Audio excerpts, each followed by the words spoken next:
سلام. امروز در خدمت شما هستیم به یکی دیگه از آموزش فتوشاپ.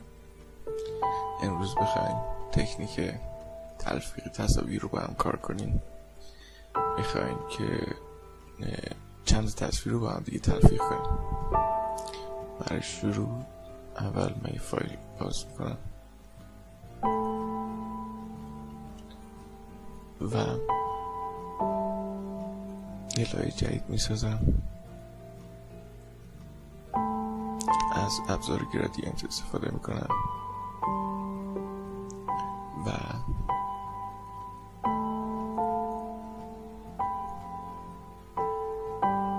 یه همچین رنگ بندی رو براش انتخاب میکنم.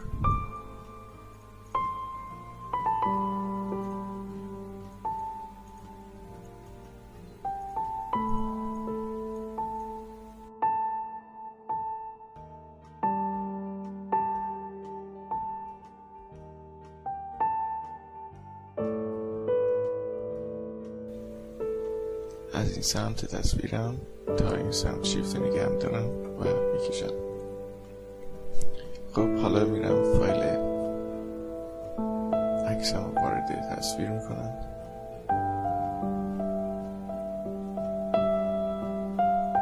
بزرگترش میکنم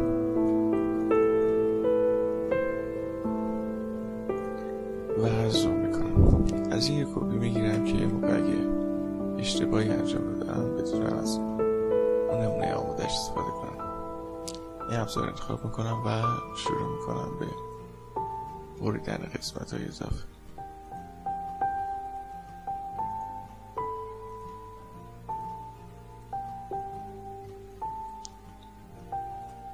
شما تا جایی که میتونید سعی کنید که دقیق ببرید.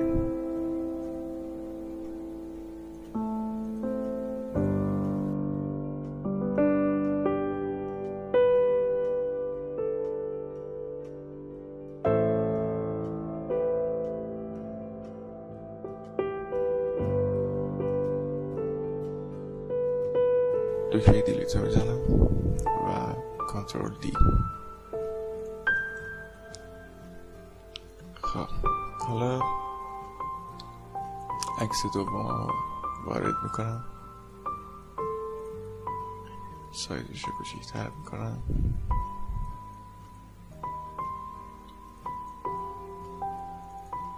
و میارمش زیر. اون یه ذره میچرخونم و از گزینه برای استفاده میکنم تا اونو طبیعی تر کنم. هر جایی که احساس بکنید طبیعی تر شده همونجا ولش کنید. خب میام و قسمت اضافه رو سعی میکنم که پاک کنم.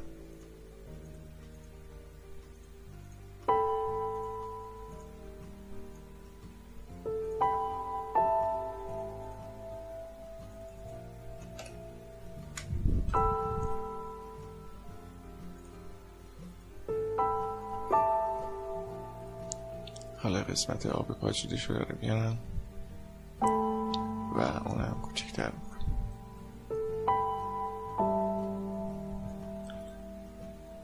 فیل هوریزونتال رو انتخاب میکنم و سعی میکنم یه جوری بذارمش که با این تلفیق شده باشه. میتونیم یه مقدار کوچیک‌ترش هم بکنیم.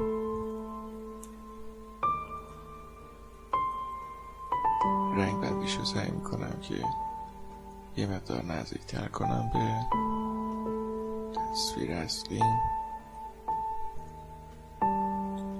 و یه کپی ازش میگیرم. حالا با استفاده از پاکن قسمت‌های اضافه‌اش رو پاک میکنم.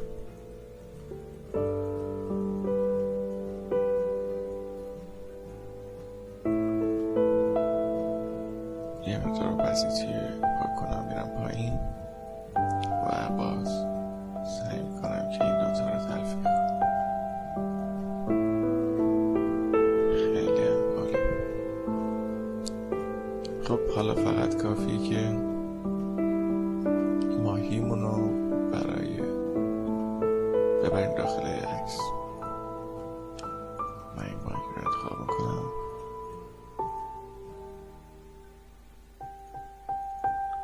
و کپیش میکنم داخل عکس اصلی.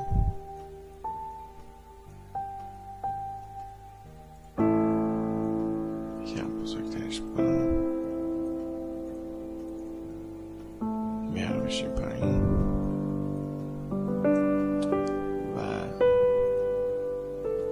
از گزینه دارک استفاده میکنم. مدل روی دارک میذارم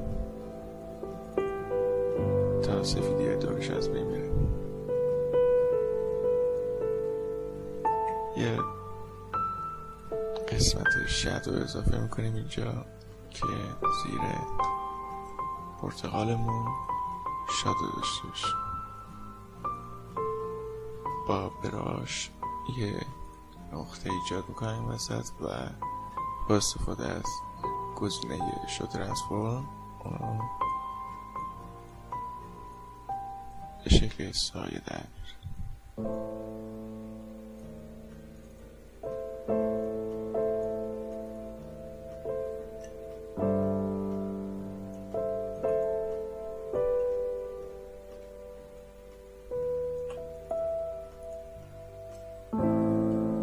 عکس ما آماده است و خیلی کار سختی هم نبود. میتونیم این قسمت هم روی دارکن قرار بدیم که یه مقدار طبیعی تر به نظر. تقریبا فایلمون آماده است. یک مقدار دیگه هم پاک میکنیم. امیدوارم که از این آموزش لذت کافی رو برده باشیم. مرسی.